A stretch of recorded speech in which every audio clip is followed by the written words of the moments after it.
सुनेत्रा पवार यांना नडणारा ढाण्यावाग कोण? तर सुनेत्रा पवार यांना नडणारा ढाण्यावाग म्हणजे आजपर्यंत देशामध्ये गल्ली ते दिल्लीमध्ये जेवढ्याही निवडणुका झाल्या त्या सर्वमध्ये सहभाग घेणारा आणि सर्व निवडणूक लढवणारा पण एकाही निवडणुकीत निवडून न येणारा असा साताऱ्याचा ढाण्यावाग अभिजित बिचुकले, जे जनसामान्यात कवी मनाचे नेते या नावाने प्रसिद्ध आहेत.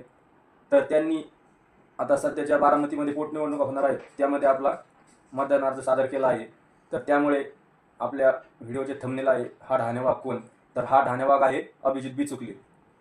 तर देशामध्ये होणाऱ्या राष्ट्रपती पदाची निवडणूक लढवून तर आपल्या गल्लीमध्ये होणाऱ्या ही निवडणुका म्हणजेच ग्रामपंचायत निवडणुका या लेवलपर्यंत ज्यांनी निवडणुका लढल्या असे आपले साताऱ्याचे प्रसिद्ध फेम अवलिया अभिजित बिचुकले सध्या बारामतीमध्ये निवडणुकीच्या रिंगणात उतरले आहेत. तर सुनेत्रा पवार यांना हा एक मोलाचा प्रतिस्पर्धी मानला जाईल. तर अशा व्यक्तिमत्वापासून सुनेत्रा पवार यांना टफ फाईट भेटण्याची शक्यता आहे असे सर्वसामान्यांना वाटत आहे. तर हा ढाण्यावाग काय करतोय हे आपल्याला येत्या 23 तारखेला निवडणुकीमध्ये समजून येईल. तर अभिजित बिचुकले यांना काही निवडणुकीमध्ये अशा पद्धतीने सामोरं जावं लागले आहे की कसबा उदाहरणार्थ कसबा निवडणुकीमध्ये त्यांना अवघे 4 मतं मिळाले आहेत. म्हणजे त्यांनी त्यांच्या जीवनामध्ये आजपर्यंत जेवढ्या निवडणुका जिंकल्या आहेत तेवढी मतंही त्यांना काही निवडणुकामध्ये पडले नाहीत. तरीही अभिजित बिचुकले हे आपला निवडणूक लढण्याचा छंद आणि आपल्या उराशी बाळगलेले स्वप्न काही सोडण्यास तयार नाहीत.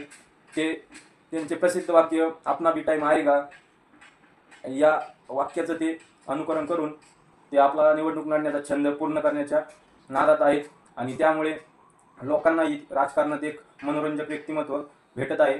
तर काही लोकांना त्यांच्याविषयी कुतूहल वाटते व काही लोकांना राजकारणातील किंवा वैयक्तिक जीवनात टाइमपास म्हणून त्यांच्याकडे बघितलं जातं.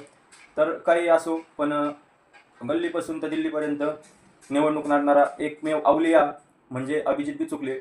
या अभिजित बिचुकले यांनी बारामती पोटनिवडणुका मतदानात निवडणुकीमध्ये भाग घेतला आहे. तरी ते सुनेत्रा पवार यांना या ढाण्यावागाचा सामना करावा लागेल. हे सर्वसामान्य लोकांना मनोरंजकरित्या बघण्यासारखे आहे. जय हिंद, जय महाराष्ट्र.